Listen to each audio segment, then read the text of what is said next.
प्रिय विद्यार्थियों, मैं doctor M.K. Sharma, associate professor in maths, government college Rajgarh Alwar, आज BSc पार्ट द्वितीय गणित वर्ग के विद्यार्थियों के लिए सेकंड पेपर अवकल समीकरण के अध्याय द्वितीय कोटि के रैखिक अवकल समीकरणों के हल करने की एक विधि से आपको परिचित करवाने जा रहा हूँ।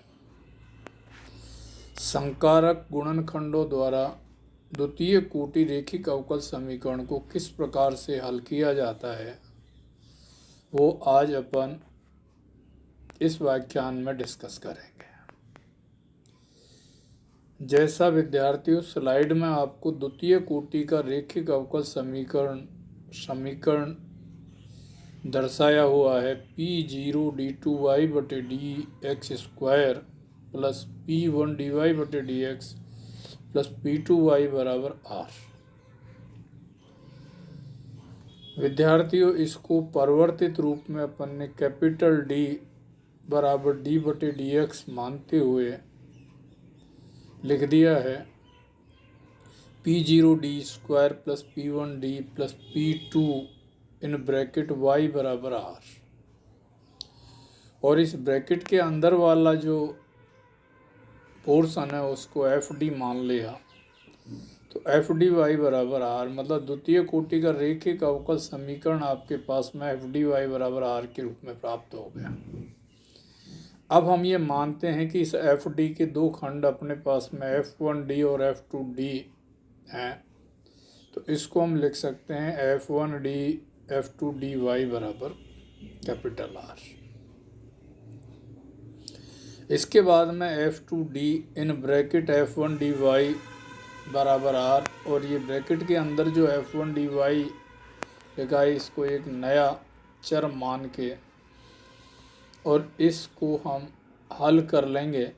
यहाँ F1dy y पर क्रिया करता है तथा F2D इस क्रिया के परिणाम पर क्रिया करता है, और F1D और F2D प्राय क्रम विनिमेय नहीं होते हैं क्योंकि इनमें चर राशि विद्यमान होती है।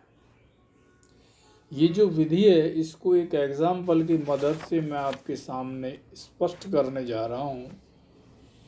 एग्जाम्पल आपको यहाँ पर दर्शाया हुआ है x d2y बटे dx square plus 1 minus x d y बटे डी एक्स माइनस वाई बराबर ई की पावर x को हल कीजिए। विद्यार्थियों इसको अपन ने कैपिटल D के स्वरूप में लिख दिया है, और उस अंदर वाला जो पोर्शन है उसके अपन ने गुणनखंड कर दिए, और ये गुणनखंड होके x D plus 1 d minus 1y बराबर e की पावर x के रूप में आपको प्राप्त हो गया। अब d माइनस 1y को आप v मान लेते हैं तो आपका जो अवकल समीकरण है वो परिवर्तित रूप में आएगा एक्स डी प्लस 1 v बराबर e की पावर x। यहाँ पर कैपिटल D का मान d बटे dx रखते हैं तो अपने पास में एक अवकल समीकरण dv बटे dx plus 1/x times v बराबर e की पावर x बटे x, जो कि एक रैखिक अवकल समीकरण है। और इस रैखिक अवकल समीकरण का हल हम इसके समाकलन गुणक को निकाल कर बड़ी सरलता से निकाल लेते हैं। समाकलन गुणक IF इंटीग्रेटिंग फैक्टर का जो मान होता है वो e की पावर समाकलन PDX के रूप में प्राप्त होता है। p का मान यहाँ पर 1/x है तो IF का मान आपके पास में x आ जाएगा। अब इस रैखिक अवकल समीकरण का हल अपने पास में v इंटू IF बराबर समाकलन q into IF dx plus c। इनके मान रख के विद्यार्थियों यहाँ से हम v का मान प्राप्त कर लेते हैं, और वो e की पावर x बटे x प्लस c1 बटे x के रूप में प्राप्त होता है। v को अपन ने पूर्व में माना हुआ है, तो d माइनस 1y v के स्थान पर यहाँ पर रख देते हैं। तो एक नया अवकल समीकरण dy बटे डी एक्स माइनस वाई बराबर ई की पावर x बटे एक्स प्लस c1 बटे एक्स के रूप में प्राप्त होता है। ये पुनः एक रैखिक अवकल समीकरण प्राप्त होता है, जिसका हल हम पुनः समाकलन गुणक ज्ञात करके y का मान निकाल लेते हैं। तो ये अपने पास में संकारक गुणनखंड द्वारा द्वितीय कोटि रैखिक अवकल समीकरण को कैसे हल करते हैं उसकी एक विधि से मैंने आपको परिचित करवाया है, जिसको उदाहरण सहित आपको स्पष्ट भी कर दिया है। अब विद्यार्थियों, इससे संबंधित उदाहरण आपको सोल्व्ड और अनसोल्व्ड प्रश्न आपको पुस्तक में दे रखे हैं, आप उनको हल करें। बस थोड़ा सोचने वाली और ध्यान रखने वाली बात यह है कि गुणनखंड करने के बाद में, संकारक गुणनखंड के बाद में जो चर वाला गुणनखंड होता है, जो यहाँ पर एक्स डी प्लस 1 के रूप में यहाँ पर था, और दूसरा गुणनखंड d माइनस 1 है, तो d माइनस 1 वाई बराबर आप माने, क्योंकि चर वाले को लोगे तो आपको समस्या खड़ी हो सकती है। इसके बाद में एक अन्य और विधि है द्वितीय कोटि रैखिक अवकल समीकरण को हल करने की, वो है विद्यार्थियों प्राचल वितरण विधि। इस विधि के द्वारा भी द्वितीय कोटि रैखिक अवकल समीकरण को हल किया जाता है। स्लाइड में आपके पास में समीकरण 1 के द्वारा अर्थात d2y बटे d x square plus p d y बटे d x plus q y बराबर आर एक द्वितीय कोटि का रैखिक अवकल समीकरण आपको दर्शाया हुआ है। हम मान लेते हैं विद्यार्थियों y बराबर c1u प्लस c2v इस समीकरण 1 का पूरक फलन है, जहाँ c1 और c2 अचर राशियाँ हैं और uv जो है वो अपने पास में समीकरण d2y बटे d x square plus p d y बटे d x plus q y बराबर आर जो है उसके दो समाकल दिए हुए हैं। ये जब इसके दो समाकल हैं तो ये दोनों समाकल इस समीकरण को हल करेंगे, अर्थात आपके पास में d2u बटे d x square plus p d u बटे d x plus q u बराबर आर। इसी तरीके से y के स्थान पर v रख देंगे और एक समीकरण नंबर 3 आपको प्राप्त हो जाएगा। यहाँ y बराबर c1u प्लस c2v समीकरण 1 का पूर्ण हल नहीं है। क्यों नहीं है? क्योंकि अभी अपने पास में जो द्वितीय कोटि रैखिक अवकल समीकरण दिया हुआ है उसमें r का मान 0 नहीं दिया हुआ है। यहाँ ax तथा bx इस प्रकार से पूर्ण हल नहीं है क्योंकि r का मान 0 नहीं है। अतः हम ये मानते हैं कि समीकरण 1 का जो पूर्ण हल है वो आपके पास में y बराबर a x u plus b x v है। ये हम मान रहे हैं हमारी तरफ से, और यहाँ पर ए एक्स और बी एक्स इस प्रकार से मानते हैं कि यू डी ए बटे d x plus v d b बटे डी एक्स का मान 0।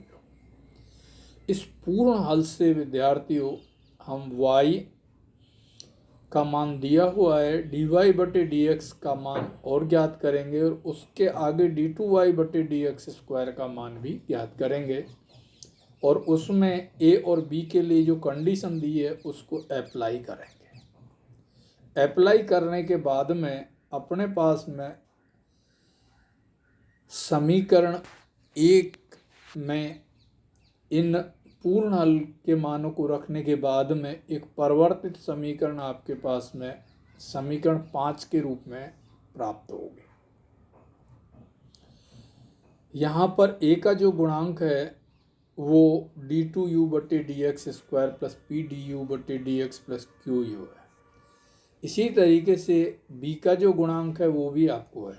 अगर इस समीकरण नंबर 5 में हम 3 का उपयोग करें तो अपने पास में dA/dx into du/dx plus dB/dx into dV/dx बराबर r प्राप्त हो जाएगा।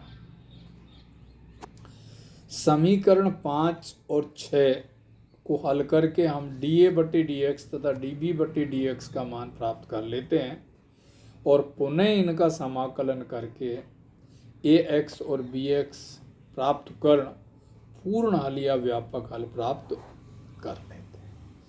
तो ये प्राचल वितरण विधि है विद्यार्थी। इस विधि के द्वारा बड़े सरलता से हम प्रश्नों को, द्वितीय कोटि के रेखिक अवकल समीकरणों को हल कर लेते हैं। ये इस प्राचल वितरण विधि का सैद्धांतिक पक्ष है, जिसको मैं प्रायोगिक पक्ष के रूप में एक उदाहरण की मदद से आपके सामने रख रहा हूँ। एक द्वितीय कोटि का रेखिक अवकल समीकरण स्लाइड में आपको दर्शाया हुआ है। x² d2y/dx² plus x dy/dx minus y बराबर x²। ये विद्यार्थियों इसको द्वितीय कोटि के रेखिक अवकल समीकरण के रूप में रख लेते हैं और पूरक फलन के लिए जो r बराबर ex जो होता है इसको हम 0 ले लेते हैं और इसको जब 0 लेते हैं तो अपने पास में x² d2y/dx² plus 1x dy/dx minus y बराबर 0 एक द्वितीय कोटि का समघाती समीकरण है। ये समघाती समीकरण है, अतः z बराबर log x अर्थात x बराबर e⁻z यहाँ पे रखेंगे और जो अवकल समीकरण है उसका परिवर्तित रूप अपने पास में d into D minus 1 plus d minus 1 in bracket y बराबर 0 के रूप में प्राप्त होगा। यहाँ से विद्यार्थियों हम अवकल समीकरण का CF याद कर लेंगे। वो CF आपके पास में c1 e⁻z plus c2 e⁻z के रूप में प्राप्त होगा और e⁻z का मान x होगा और e⁻z का मान 1/x होगा। तो पूरक फलन अपने पास में y = c1x प्लस c2/x, जहाँ c1 c2 अचर राशि। माना समीकरण 1 का पूर्ण हल y बराबर ax प्लस b/x है। विद्यार्थियों यहाँ x को u और 1/x को v मान लें तो ये पूर्ण हल y = au प्लस bv के रूप में आ जाएगा और a और b इस प्रकार से लेंगे जैसा प्राचल वितरण विधि में ऊपर बदलाया गया है। u dA/dB dx plus v dB/dx बराबर 0।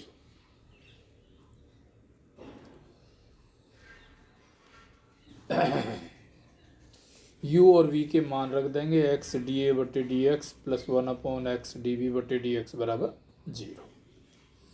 इस पूर्ण हल से y dy/dx और d2y/dx² तथा समीकरण 3 को उपयोग करते हुए अपने पास में जो एक समीकरण प्राप्त होता है समीकरण 4 के रूप में, वो है du/dx into dA/dx plus dV/dx into dB/dx बराबर r। विद्यार्थियों यहाँ पर u, v और r से इन मानों को रख देते हैं। u का मान x है जिसका एक बार अवकलन करेंगे du/dx का मान 1 आ जाएगा। v का मान 1/x है तो dV/dx करेंगे तो माइनस 1/x² आ जाएगा। r का मान e⁻x है जो आपने रख दिया। अब आपके पास में विद्यार्थियों समीकरण 3 और समीकरण 4 को अपन हल कर लेंगे और यहाँ से डी ए बटे डी एक्स तथा डी वी बटे डी एक्स के मान निकल ही आएंगे। डी ए बटे डी एक्स का मान 1/2 ई की पावर एक्स होगा तथा डी वी बटे डी एक्स का मान -1/2 एक्स स्क्वायर ई एक्स है। विद्यार्थियों, इन दोनों का समाकलन करके कैपिटल ए और कैपिटल बी के मान ज्ञात कर लेते हैं, जो स्लाइड में 1/2 ई की पावर एक्स प्लस k1 के रूप में ए का मान प्राप्त होता है और बी का मान भी आपके पास में प्राप्त होता है। इन ए और बी के मानों को पूर्ण हल में रख के द्वितीय कोटि का जो रैखिक अवकल समीकरण है उसका आपको पूर्ण हल बड़ी सरलता से प्राप्त हो जाता है। तो विद्यार्थियों, ये प्राचल वितरण विधि का एक एग्जाम्पल है। देखिए, बड़े आसानी से मैंने इसको किया, आपको कहीं पर कोई घबराने की जरूरत नहीं है। मैं पुनः आपसे बार बार कह रहा हूँ कि आपका समाकलन इस अवकल समीकरण के लिए बहुत स्ट्रॉन्ग होना चाहिए। यहाँ पर जो समाकलन आपने पूर्व में पढ़ा हुआ है उसकी पूरी एप्लीकेशंस है। अगर आपका समाकलन स्ट्रॉन्ग है तो अवकल समीकरण का कोई भी प्रश्न आपको यहाँ पर परेशानी में नहीं पटकेगा। और समाकलन स्ट्रॉन्ग नहीं है, समाकलन नहीं कर सकते, तो विद्यार्थियों पहले आपको उसका अभ्यास करना पड़ेगा। इससे संबंधित सोल्व्ड और अनसोल्व्ड क्वेश्चन आपको पुस्तक में बहुत सारे दे रखे हैं, आप प्रयास करें। कोई सवाल नहीं हो तो उसको अपन आपस में इसी माध्यम के द्वारा हल करने की कोशिश करेंगे। धन्यवाद।